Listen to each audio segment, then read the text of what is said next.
My name is Andrew Priestley. I was born in Ferntree Gully near Melbourne, and I grew up in Geelong. And then when I got married, we moved up to Brisbane in Queensland. And my wife and I now live just outside of London in the UK. I started as a school teacher, taught from about 1980 to 1989,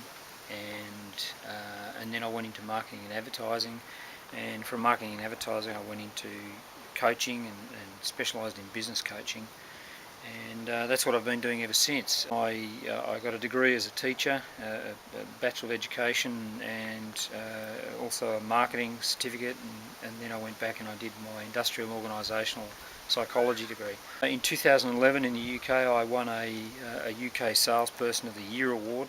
There was only 6 and I got one of them, which was pretty amazing to win that, to go to the United Kingdom and win one of their prestigious sales awards. And as a result of that I was made a Fellow of the Institute of Sales and Marketing Management for contribution to the profession of selling. So that was a real thrill. Yeah. I've been very fortunate because I had this really unique start as a coach, working with companies, particularly in high-end compliance environments. So I was working with things like medical and aviation and engineering and construction and finance and things like that, but always this high-end compliance aspect to it.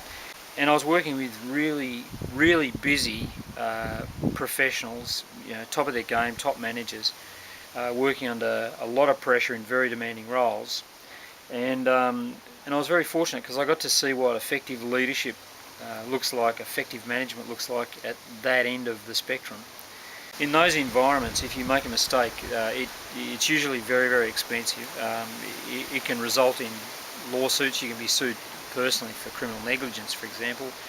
You can be deregistered, from your profession. There's a high chance that someone can be maimed, injured, or they can die, or you can impact the natural environment. And so you're under a lot of pressure to perform quite well.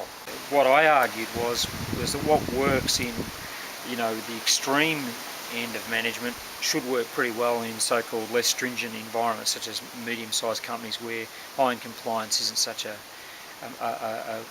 major component of their daily working life. When I work with a client, we're working on things like their professional development, we're working on strategic direction, we're working on business performance. I'm fortunate that I've been a full-time business coach for over 14 years, and I've racked up about 14,000 coaching hours plus. I was really influenced by two researchers called Prochanska and DiClemente who came up with a change cycle. And they worked with addicts. And I was really interested by motivational therapy. So, for example, a lot of people talk about wanting people to change and take action, but you've got to have the motivation to do that, and that's actually quite a special art in itself, changing someone's motivation to actually want to change. I was interested in things like brief therapy and cognitive behaviour therapy. And when I did my degree, I majored in behaviour management and believe it or not, weight management. And one of the key references that we looked at was puppy training, dog training, how dogs learn.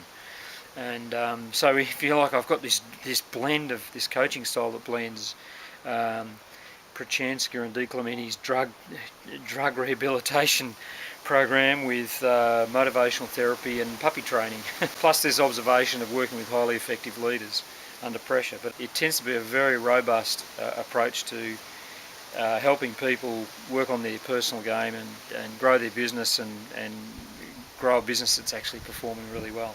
And I've helped grow companies and to multi-million pound turnovers, and so I've been quite successful in that area. I'm also Daniel's dad, and a lot of people think that they're a bit curious about why is Daniel's dad showing up to do one of Daniel's functions. When Dan started the KPI program and he wrote the book Become a Key Person of Influence, he invited me to help him do the documentation of the back end, all the systems and processes, which I got involved with. And then he came out to Australia to start the KPI program, and he said, well, you know most of the material, you're able to actually, and you're a coach, you're a business coach, can you actually handle, look after the shop while I'm away, so to speak. So I said, yeah, I'd be happy to do that. And so in a roundabout sort of way, I've ended up as the UK head trainer for the KPI program. Glenn Carlson invited me to come down to Melbourne to do day 2 of the product day. So I think you've got Ian Elliott's doing pitch, and then you've got the Andrew Griffiths is doing publish, and then Mark Johnson is going to do the product day number 1, and I'm going to do product day number 2. And what's unique about the KPI program is that we're actually trying to tap into what people are already doing and what they already know. We're not trying to teach them too much more than that. We're just actually trying to get them to tap into the value that they've already got and turn that into IP. So a lot of people in the KPI program have got a core product, but they've got a lot of, it's their best product. But I'd ask, what else have they got? There's probably a lot of really valuable content that they're sitting on that just needs to be dusted off a little bit. So that's one of the outcomes, is to actually inspect, well, what's the IP that you've already got? Secondly, we want to really enhance the core product that you've actually got. A big part of the product day is to actually instill this idea that you've got great IP and that you need to support your core product so that people arrive as pre-sold. And then the third thing that I want to get across is this idea that there isn't a model called the ascending transaction model. It's designed to actually tap into your IP, package it up in a way that enhances your personal and professional brand, so that that customer arrives pre-sold at your core product. There's a mental hurdle you've got to get over, that you're there to learn and you're there to be entertained, if you like, and really you're there to do some heavy lifting. You're there to do some work and to really dig deep into what your value is. And we're so used to looking outward for that. For some people it's a bit counterintuitive to actually look inwards and say, well, what am I sitting on? So hopefully the day is designed to actually bring that out of you a little bit more. Bring an open mind, but come with this spirit that you're going to set the agenda, that you're actually going to do put some effort in after the program, because that's what's required. There's a bit of heavy lifting in the KPI program to make it really fly. We give you a lot of really great tools, and so it's good that you actually use those tools the way that we're telling you what works. I'm really looking forward to meeting the Melbourne Group 4 on the 18th of May.